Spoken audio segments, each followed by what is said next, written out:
안녕하십니까. 아이별 소아청소년과 닥터 SLP입니다. 오늘은 우리 아이가 말이 좀 늦은 것 같다 고 걱정하시는 보호자분들을 위해 준비해봤습니다. 왜 아직 말을 안 하지? 또래는 문장으로 말하는데 우리 아이 이런 마음 한 번쯤 드셨을 겁니다. 그 걱정은 아주 자연스러운 겁니다.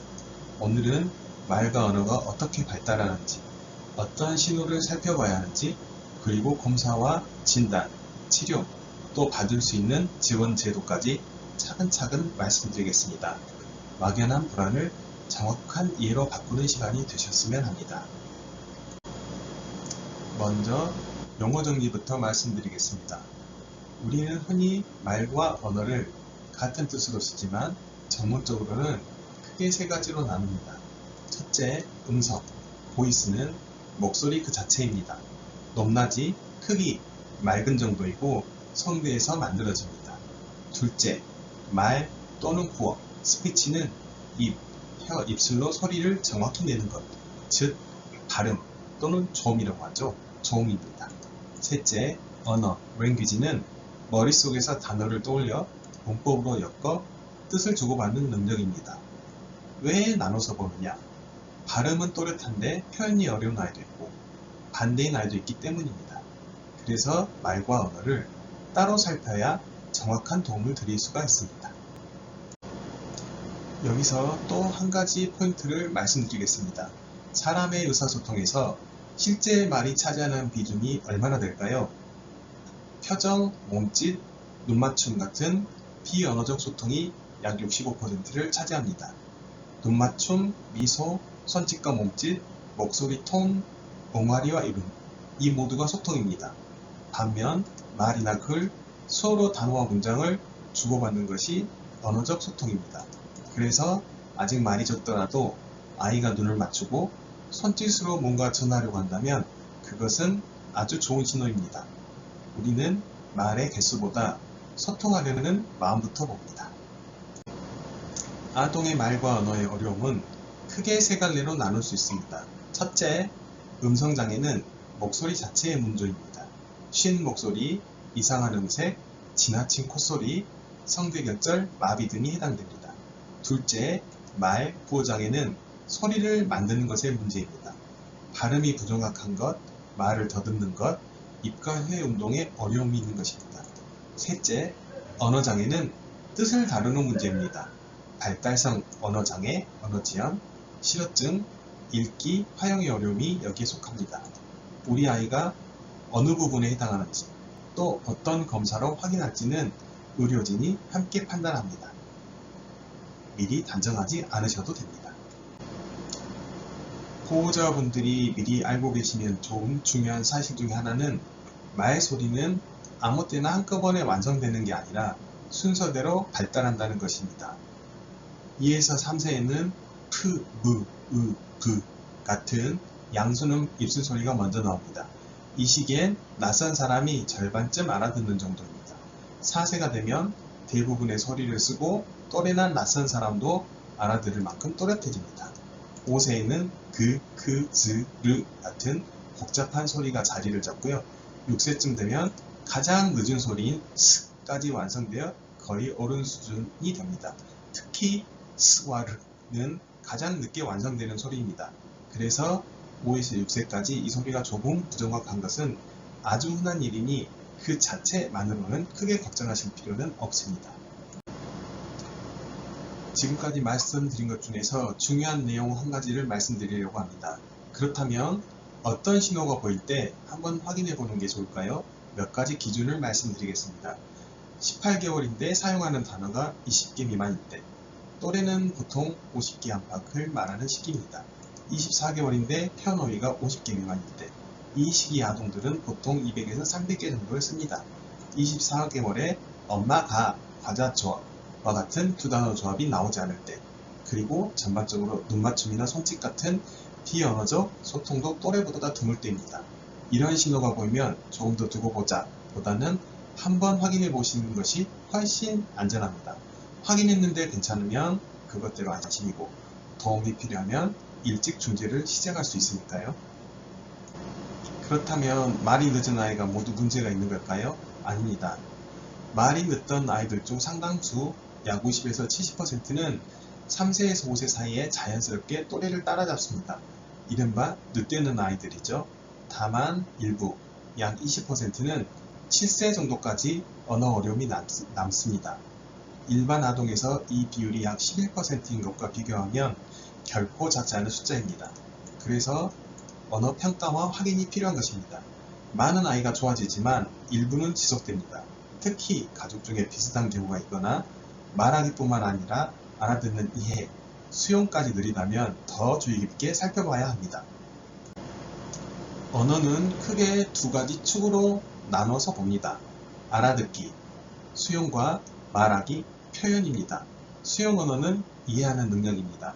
말을 알아듣고 지시를 따르는 것. 예를 들면 신발 가져와 하면 알아듣고 그대로 행동하는 것이죠. 표현 언어는 말하기 능력입니다.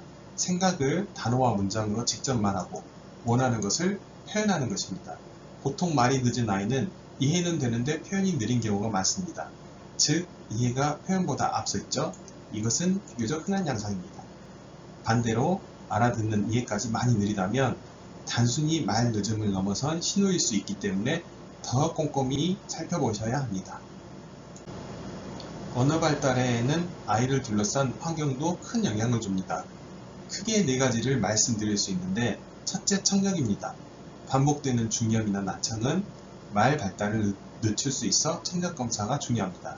둘째, 영상 과다 노출입니다. 일방적으로 화면만 보여주는 주고받는 대화의 기회가 줄어듭니다. 셋째, 언어 환경입니다. 이중 언어 과정, 대화 기회가 부족한 경우 방임 등이 영향을 줄 수 있습니다. 넷째, 양육 상황입니다. 보호자의 우울감이나 고령, 맞벌이, 다문화 가정 등 돌봄 여건도 함께 봐야 합니다. 여기에서 강조하고 싶은 것은 원인을 탓하기 위해서가 아니라는 점입니다. 지금 바꿀 수 있는 환경부터 함께 바꾸는 것이 가장 빠른 길이라는 것을 알려드리려고 합니다. 언어 지연이 언어 지연만이 아니라 다른 발달 지연의 신호일 수 있습니다. 따라서 정말 중요합니다. 지적, 전반적 발달 지연이면 전반적인 발달이 함께 느릴 수 있고, 자폐 스펙트럼이면 사회적 의사소통 어려움이 동반되기도 합니다. ADHD처럼 주의력, 과잉 행동과 함께 나타나기도 하고, 난청이 있어서 잘 안 들려서 말이 늦는 경우, 또 학령기에 읽기 어려움, 학습장애로 이어지는 경우도 있습니다. 그래서 우리는 언어만 따로 보지 않고 발달 전반을 함께 평가합니다. 이건 미리 겁을 드리려는 게 아니라 정확히 확인하기 위해서입니다. 걱정을 키우기보다는 정확히 평가하고 아는 것이 더 낫기 때문입니다. 그럼 어떤 검사를 확인할까요? 한 가지가 아니라 여러 검사를 함께하는 다면적인 검사를 하게 됩니다. 언어 발달 검사, 예를 들면 연령에 따라 셋이나 프레스로 이해와 표현 언어 발달 수준을 볼 수 있습니다. 초음이나 발음은 유텍2, 에이펙, 요즘은 KF과 같은 자음, 모음, 발음의 정확도를 확인을 하는 검사가 있습니다. 유창성 검사는 파라다이스 유창성 검사 등으로 말더듬의 정도와 양상을 봅니다. 어휘력 검사는 REVT로 아는 단어와 쓰는 단어 수준을, 청력 검사로 잘 듣고 있는지를 확인할 수 있습니다. 필요하면 인지와 발달 검사, 예를 들면 K-윕시나 만 7세 이상은 K-위스크로 전반적인 발달과 지능도 함께 확인할 수 있습니다. 이러한 검사 결과를 종합해서 의료진이 판단하는 것이 핵심입니다. 한 개의 숫자로 아이를 규정하지는 않습니다. 검사 결과지를 받으시면 여러 가지 숫자가 있어서 읽기가 또는 이해가 어려우실 수가 있는데요. 지능검사 또는 베일리 발달 검사 결과지를 받으시면 발달지수나 지능지수를 보시게 됩니다. 또래 평균이 100입니다. 숫자가 낮을수록 또래보다 느리다는 뜻입니다. 보통 85 이상이면 정상범위, 70에서 85 사이는 경계선, 70 미만이면 지연으로 봅니다. 100분위는 또래 아동을 100명으로 축소를 해서 그 중에서 순위라고 생각하시면 됩니다. 10%이면 아래에서 10번째쯤 된다는 의미입니다. 등가 연령은 몇 세 몇 개월 수준으로 실제 나이와 비교해 아이가 어느 정도 차이가 있는지를 보여줍니다. 숫자 하나하나에 너무 큰 의미를 두시지 마시고 전체적인 큰 능력을 함께 보시는 것이 중요합니다. 진단은 한 번에 아이를 낙인 찍듯이 하는 것이 아니라 시간을 두고 신중하게 합니다. 원칙적으로 만 3세 이상부터 그리고 원인이 되는 질환을 6개월 이상 충분히 치료한 뒤에 판단을 합니다. 5세 미만이면서 표현만 느린 경우는 더욱더 신중하게 판단을 합니다. 회복 가능성이 보이면 진단을 잠시 멈추고 중재치료 경과를 지켜보기도 하고 성장기 아동이나 한 번의 결과를 끝내지 않고 시간이 지나면 다시 중재 후에 재평가를 하게 됩니다. 빨리 이름을 붙여서 낙인을 찍는 것보다는 중재치료를 하면서 아이의 변화를 함께 지켜보는 것이 훨씬 중요합니다. 치료는 어떻게 할까요? 치료의 핵심은 언어 환경과 조기 개입입니다. 전문 언어재활사와 정기적인 치료 회기로 언어 중재 치료를 진행합니다. 하지만 더 중요한 것은 가정 내의 언어 환경입니다. 매일 상호작용이 곧 가장 큰 치료입니다. 또 청력 문제나 정서와 같은 동반 문제가 있으면 함께 관리를 해야 합니다. 그리고 강조하고 싶은 건 빠를수록 좋다는 점입니다. 어린 시기에 뇌가 언어를 가장 잘 배우는 시기이기 때문입니다. 기억해 주십시오. 치료실에서 주 1회보다 집에서의 매일이 더 큰 힘을 발휘합니다. 보호자분이 가장 중요한 치료사입니다. 그러면 집에서 도와주는 몇 가지 방법을 알려드리겠습니다. 먼저 화면 영상 시간을 줄이고 마주보면서 대화를 해주세요. 아이 눈높이에서 천천히 또렷하게 말을 해주시고 아이가 물 하면 따라하면서 한 단어를 더 붙여서 물 주세요 처럼 들려주세요. 이걸 확장 기법이라고 합니다. 매일 그림책을 함께 읽고 그림에 대해 질문해 주세요. 손짓이나 옹알이에도 바로바로 반응을 해주시고요. 마지막으로 틀린 발음을 지적하기보다는 올바른 말로 다시 자연스럽게 들려주는 것이 훨씬 효과적입니다. 혼내는 것이 아니라 다시 들려주기가 핵심입니다. 언어가 느린 경우에 활용할 수 있는 지원 제도가 있습니다. 단 이것은 지원 제도는 해년마다 바뀌기 때문에 다시 한번 점검이 필요합니다. 발달재활 서비스는 만 18세 미만 아동에게 의뢰서와 검사치료 치료비를 지원합니다. 모든 아이를 지원하지는 않습니다.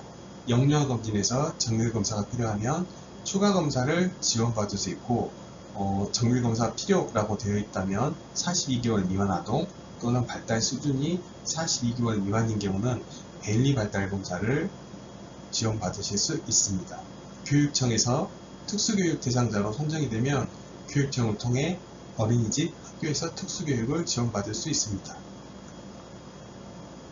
다문화가정은 다문화가족지원센터에서 언어치료를 지원받을 수 있고 저소득 아동은 드림스타트 사업, 장애 등록 시에는 장애아동 수당, 연금 같은 경제적 지원도 받을 수 있습니다. 다만 제도와 기준은 자주 바뀌기 때문에 주민센터나 시군구청에서 꼭 내용을 확인하시기 바랍니다. 만약 장애 등록이 필요한 상황이라면 절차와 시기를 안내해 드리겠습니다. 진단기관은 재활의학과 전문의 또는 언어재활사가 있는 이비인후과, 정신건강의학과, 신경과, 소아청소년과의 경우는 신경부과에서 할 수 있습니다. 시기는 만 3세 이상이면서 원인 질환을 6개월 이상 치료한 뒤에 판단합니다. 검사 결과는 유형별 표준화 검사를 첨부하고 성장기 아동은 보통 2년 이상 뒤에 다시 평가하는 재판정 과정을 거칩니다. 꼭 말씀드리고 싶은 것은 이것은 장애를 등록하는 겁니다.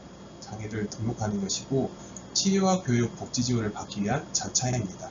아이가 필요한 도움을 받기 위한 권리라고 생각해 주시면 됩니다. 오늘 제가 말씀드린 내용을 크게 4가지로 정리하면서 마무리하겠습니다. 첫째, 말과 언어는 순서대로 발달합니다. 또래보다 많이 느리면 한번 확인해 보셔야 합니다. 둘째, 많은 아이가 따라잡지만 일부는 지속됩니다. 그래서 조기 확인이 가장 안전합니다. 셋째, 진단은 치료하면서 신중하게 합니다. 그리고 매일의 언어 환경 개선이 무엇보다 핵심입니다.